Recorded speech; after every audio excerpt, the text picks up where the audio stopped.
16 na personalidad ang lumabas na may statistical chance na manalo sa pagkasenador kung ngayon gagawin ang 2025 elections base sa pinakahuling tugon ng masa survey ng Okta Research. Pinapili ang respondents ng hanggang 12 pangalan mula sa listahan ng mga posibleng tumakbo sa eleksyon. 58.4% ang pumili kay House Deputy Majority Leader Erwin Tulfo.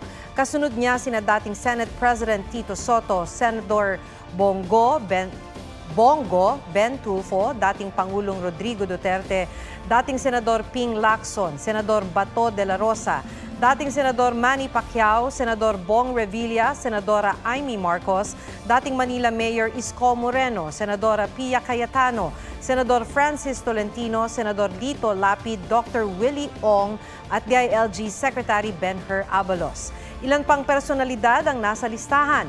Ginawa ang survey mula March 11 hanggang 14 sa 1,200 respondents, 18 taong gulang pataas. May margin of error ito na plus-minus 3%.